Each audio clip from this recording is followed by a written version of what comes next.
Ron DeSantis has been very lucky that the media is only talking about his ridiculous culture wars and not about his actual record in Florida, which is disgusting.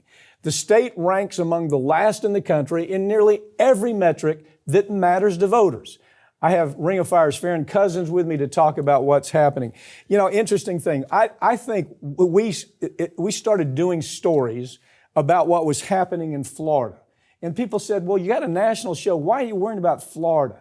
We did stories on his ridiculous effort to do away with the Democratic Party. You remember that? And how he was going to make bloggers register and be fined if they don't register. And then the latest is to do away with the First Amendment and try to change New York Times versus Sullivan. So we did all those stories to let the public know that if he's in charge as president, you better be ready for something. Yeah. And it ain't going to be pretty, right? No, I mean, what has happened to the state of Florida is so much worse than what most people realize, because it's not just the culture war stuff. I know that's what grabs the headlines, but across the state, people are suffering economically, we're suffering educationally, we're suffering as consumers.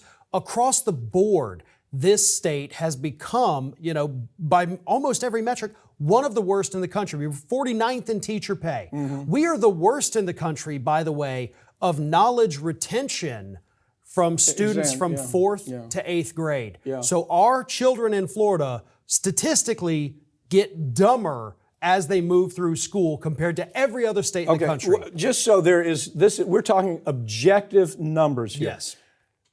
School, we're at the bottom where it comes to educating our kids. Healthcare, at the bottom in taking care of our health cares in Florida. Elder care, at the bottom. I'm talking about like number 47 through 50 kind of bad. Salaries, the lowest in the nation. Unemployment benefits are the stingiest in the nation. Although taxpayers in Florida, the privileged pay what? 1 to 2% taxes. Yeah. Everybody else pays 12% taxes. Yeah. And you just look, all you got to do is look at this and say, okay, well, this is his legacy. This is, take all this stuff, put it up here on his head, and that's what you got.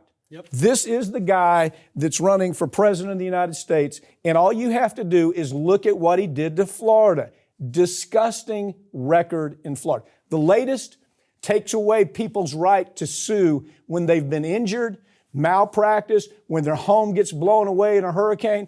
All of these rights have been trampled on by this man who wants to be president of the United States. And it gets so much worse, too, because in terms of life expectancy in Florida continues to fall. We're among the top in the country in cancer death, diabetes, drug overdoses, teen birth rates, infant mortality, and I was having to look up statistics the other day. We are among one of the worst states in the country with the rise in violent crime. So what we see in states like New York is a massive rise in property crime. But down here in Florida, property crime is declining, but violent crime is rising. So yes, in New York, you're more likely to get mugged, but in Florida, you're more likely to get killed or beaten half to death because violent crime is becoming so rampant throughout the state. Yeah, okay, so let's talk about the media's handling on this. Yeah. The media's handling on this is like a yawn, okay? The only thing they know how to do is hate talk. Let's hate on this guy. Remember, he was running against Charlie Crist. Let's talk about the hate aspect of him. Let's hate on Ron DeSantis. They had all of this stuff to talk to, and Charlie Crist was doing the same thing. That's why he lost. He had all of this material. Last in schools, last in healthcare, last in elder care, last in employment. I mean, you could go down this list. But the media is so dumbed down now that all they're looking for is low-hanging fruit. Yeah, and I'll tell you another reason Charlie Crist couldn't talk about this, because plenty of these numbers started on his watch when he was governor as a Republican. Yeah. And then from Rick Scott, who should have been in jail instead of the governor's mansion for stealing $1.6 billion. Who's now a senator in Florida. So we've just had a string. Jeb Bush before Charlie. My God, we have been cursed down here in Florida. But this is as bad as it's been. And I'm terrified to see what could come after this guy because you know it's not going to get any better. Take all of these bad statistics, hang it around his neck, and you tell me that this is a guy you want to vote for president of the United States. You know, that's really the story here, isn't it? Yep.